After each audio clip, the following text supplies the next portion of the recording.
ओम श्री मात्रे नमः। सभी दर्शक भाइयों को नमस्कार। आज हम सृष्टि रचना के विषय में बात करेंगे। सृष्टि का उद्भव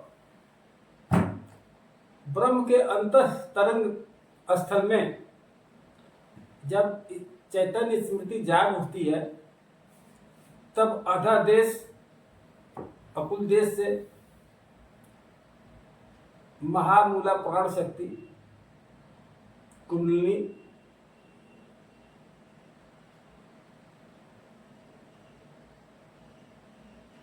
अपने परम शिव से मिलने के लिए जो है उनके अत्यंत गुप्त स्थान में नीचे से ऊपर की ओर प्रवेश करती हैं।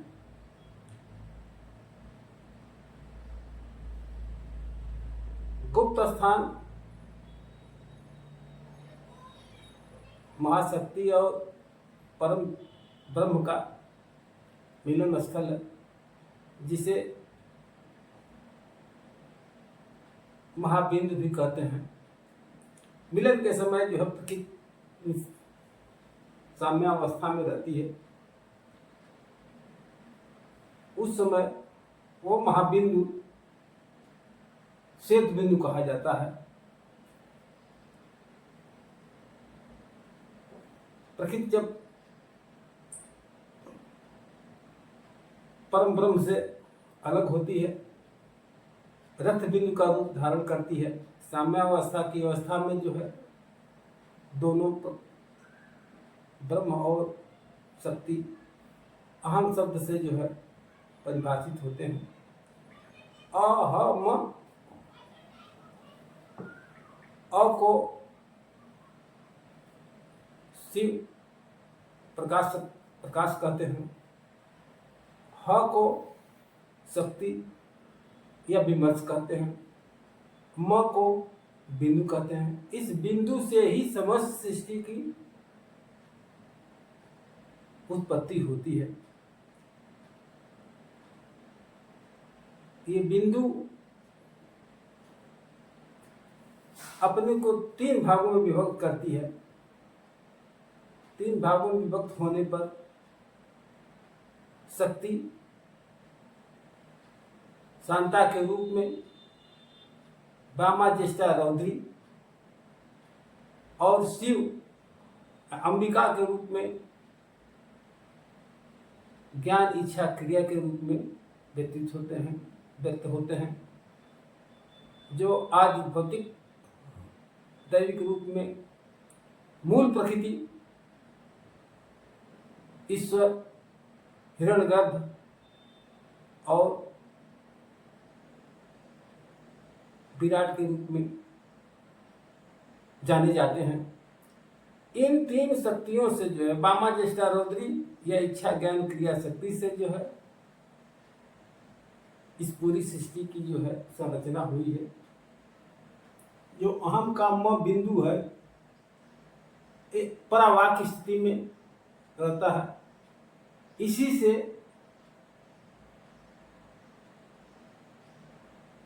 पसंती, मध्यमा और बैखरी वाणी उत्पन्न होती है, जो कि शब्द ब्रह्ममयी है, तथा इसी बिंदु से अर्थमय सृष्टि की भी उत्पत्ति होती है। जैसा कि पूर्व में हम बता चुके हैं, अर्थमय सृष्टि जो है 36 तत्वों से बनी होती है। इन 36 तत्वों में 224 भुवन होते हैं और ये सृष्टि जो है परा, पसंती, मध्यमा और बैखरी वाणी के रूप में प्रकट हो जाती है। यही शब्दमयी सृष्टि है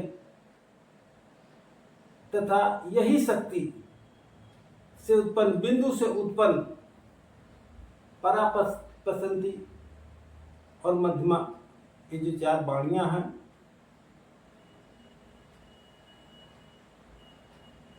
ये बिंदु से उत्पन्न हुए हैं। अब बिंदु से ही नौ चक्रमय सृष्टि उत्पन्न होती है। जैसा कि हम बताए हैं कि सृष्टि जो है 4 प्रकार की होती है। शब्दमयी सृष्टि, अर्थमय सृष्टि, चक्रमय सृष्टि और पिंडमय सृष्टि, देहमय जिसको कहते हैं। तो उस चक्रमय सृष्टि में इस चक्र की इच्छा ज्ञान क्रिया की सदरम रजतम की 3 गुणों से जो है गुणात्मक होकर के 9 योनियां बनती हैं।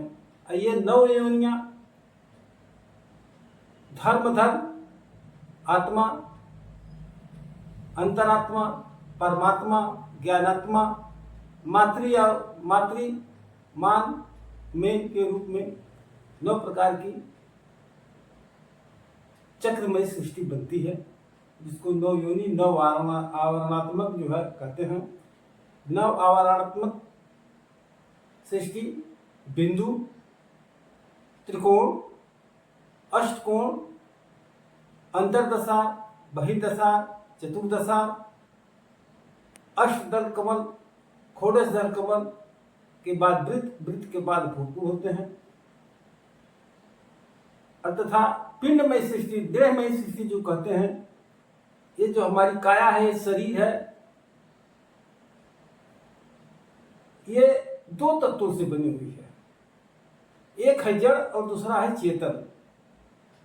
इस शरीर में निवास करने वाले जो है ये पिंड में जो है, ये पिंड भी तो 3 प्रकार का होते हैं। जो शरीर है हमारी, ये 3 प्रकार की शरीर होती है।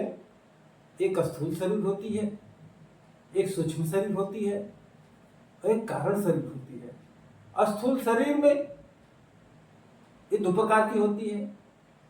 एक होता है, इसमें 6 कोष होते हैं जो है शरीर में, जिनमें 2 कोष अन्नमय कोष और प्राणमय कोष होते हैं।